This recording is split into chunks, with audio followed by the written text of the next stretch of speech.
Bonjour et bienvenue sur Médien TV. Situation sécuritaire tendue au Tchad dans la perspective de l'élection présidentielle de mai prochain suite à la mort du principal opposant au pouvoir dans un contexte de détérioration continue donc au Soudan voisin plongé dans une guerre à l'issue incertaine et qui déverse son flot de réfugiés chez son voisin tchadien. Nous parlons donc de ces deux pays frontaliers ce matin avec l'invité que nous avons le plaisir de recevoir. Il s'agit d'Ahmed Yacoub Dabio, expert en gestion de conflits et président du Centre d'études pour le développement et la prévention de l'extrémisme, le CEDPE, en direct avec nous depuis N'Djamena. Bonjour à vous, Ahmed Yacoub Dabio. Bonjour, bonjour. Alors, on va commencer d'abord par le Tchad. Après la mort donc de l'opposant principal, comment est la situation? Parce qu'on sent que les choses sont plutôt tendues à moins de presque 2 mois de l'élection présidentielle. Merci bien. Vous savez, les soubresauts de la vie politique tchadienne rendent difficile la définition des paramètres à court, moyen et long terme. Surtout après la mort du maréchal et l'avènement de la junte au pouvoir. Et beaucoup ont cru aux allégations de celle-ci sur leur volonté d'instaurer les valeurs démocratiques et surtout de quitter le pouvoir après la transition. Le jeune président Mohamed Idriss Déby s'est engagé publiquement. Or, les trois événements marqués par les atrocités et les désirs de se maintenir au pouvoir ont malheureusement déçu la population tchadienne et en même temps la communauté internationale. Le dernier événement ayant coûté la vie du leader du parti socialiste Yahya Dilo et surtout la candidature à l'élection présidentielle de mai 2024 ont immortalisé les désirs du jeune président de se maintenir à tout prix au pouvoir. Cette situation, je dirais, ça pourrait être le point de départ d'une instabilité dont les contours resteront franchement incertains. Donc une situation qui semble incertaine. Alors cela dit, suite donc à cette mort donc de l'opposant principal, comme vous venez de le dire, quelles sont ces perspectives justement, parce que l'élection présidentielle c'est dans moins de 2 mois. Pensez-vous que tout est fin prêt ou les conditions permettent de tenir une élection présidentielle? Vous savez, ça fait 34 ans depuis l'avènement du MPS au pouvoir en décembre 90 ou 89, 90 je crois. Et nous sommes habitués, les Tchadiens sont habitués à une sorte de mascarade dans les élections électorales. Mais après le décès du maréchal Idriss Déby et l'avènement au pouvoir de la junte militaire, beaucoup ont cru, comme je viens de le dire.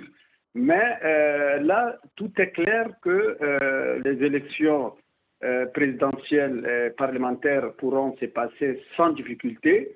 Dans les cas où il n'y a pas eu de tentative de vengeance, parce que ce qui s'est passé est très fort et a rendu d'une manière claire le défunt, Yahya Dilo, il est devenu très populaire sur la scène nationale. Donc, si il n'y a pas eu de répercussions, de tentatives de vengeance, les élections pourraient se dérouler comme on a eu à les vivre pendant les 34 dernières années.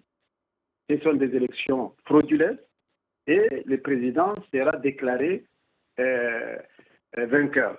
Vous savez, les institutions qui sont instaurées sont dirigées par je m'excuse de le dire, mais c'est tout le monde qui le dit, des corrompus. Ce sont le président, par exemple, du Conseil constitutionnel, c'est quelqu'un qui a été condamné à 18 mois de prison pour une affaire de corruption. Aujourd'hui, c'est lui qui gère la Constitution. Il était même secrétaire général du MPS, le parti au pouvoir. Le SG aussi du MPS, c'est quelqu'un qui a été arrêté pour une affaire de détournement et de corruption. Donc, je ne crois pas que ces gens pourraient donner d'autres résultats que la victoire du président sortant. Alors, vous parliez de risques de représailles. Justement, sur le plan militaire, quelle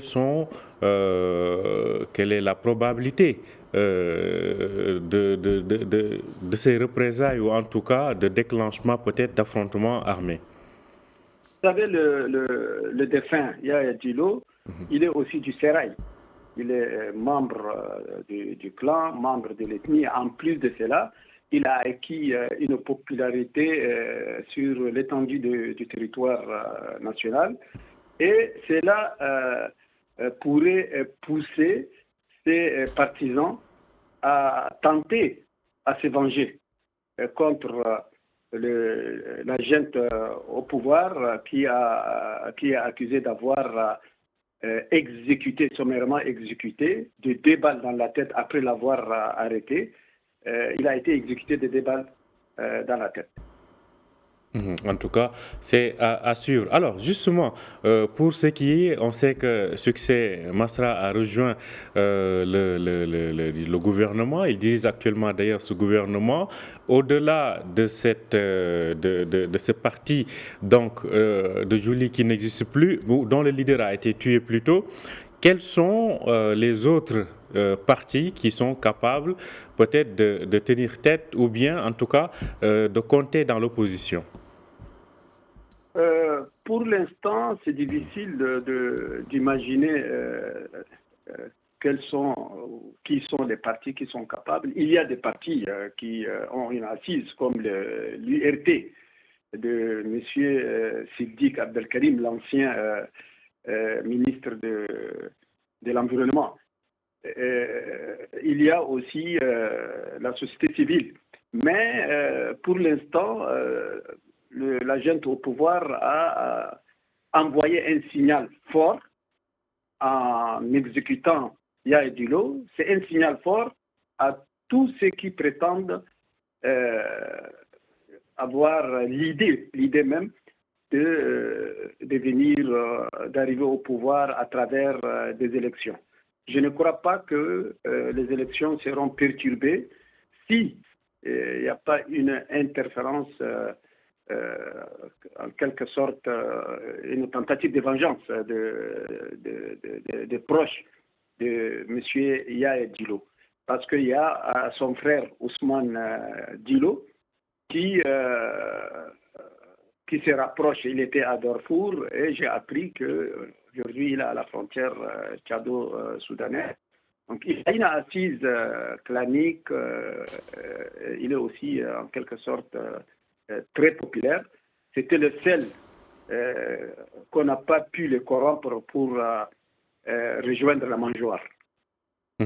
En tout cas, c'est à suivre. Alors, vous avez justement parlé du Soudan. Allons au Soudan, parce qu'on sait que ce pays aussi traverse une crise comme l'on peut qualifier de sans issue pour le moment. Cela fait plusieurs mois que ce pays est en guerre. Alors, comment cette crise, justement, au Soudan est en train de déborder dans ces pays voisins comme le Tchad?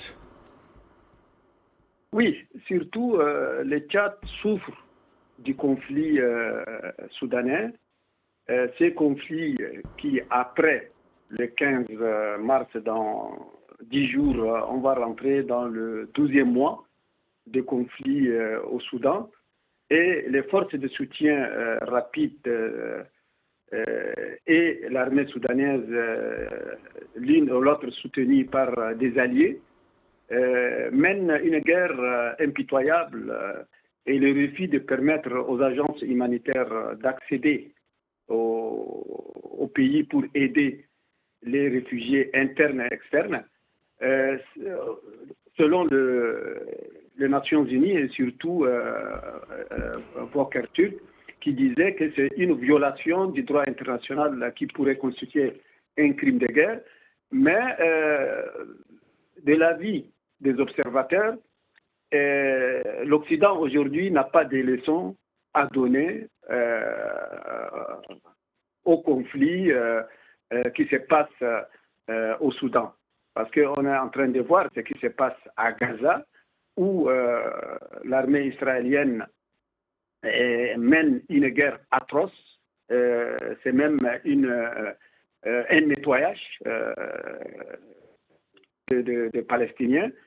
Et l'Occident n'a pas réussi à arrêter cette guerre. Par contre, on soutient Israël pour exterminer le peuple palestinien.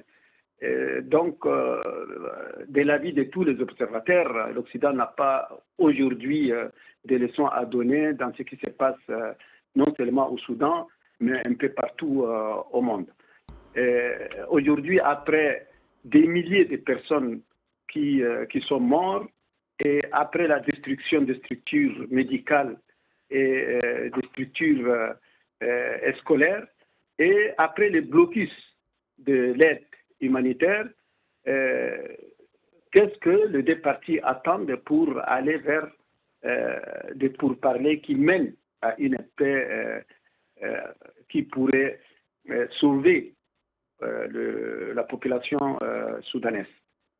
En tout cas, c'est une situation à suivre. Alors justement, sur le plan humanitaire, vous l'évoquiez tout à l'heure, et donc l'ONU aussi a alerté. Ne sentez-vous pas quand même que la communauté internationale semble avoir oublié un peu la situation au Soudan au regard de seulement 4% de l'aide humanitaire dont on a besoin qui parvient au Soudan? Oui, c'est pourquoi Fokker a lancé un appel à la communauté internationale de venir en aide au Soudan. Mais je crois aujourd'hui la communauté internationale n'est pas du tout intéressée par ce qui se passe au Soudan. Il y a eu 14 600 personnes selon l'ONU qui ont été tuées et 26 000 blessés. Moi, j'étais à la frontière au mois de novembre tchado-soudanaise. J'étais à la frontière tchado-soudanaise au mois de novembre et la situation est empirique. J'ai vu des réfugiés qui n'arrivent pas à trouver là où ils peuvent se loger. Et cela a créé une sorte de conflit entre les réfugiés soudanais qui sont stationnés dans des champs de paysans. Et ça crée une sorte de conflit entre les paysans, les agriculteurs et les réfugiés soudanais. C'est une situation catastrophique où on doit même remercier la population tchadienne qui, malgré leurs ressources limitées, elle vient en aide à ces réfugiés. Ce qui est très frappant, ce n'est pas l'intervention de la communauté internationale et surtout de l'Occident qui est présent à la frontière tchado-soudanaise, mais c'est l'absence quasi totale des organismes humanitaires appartenant aux pays arabes et aux pays musulmans. Et c'est très frappant cela.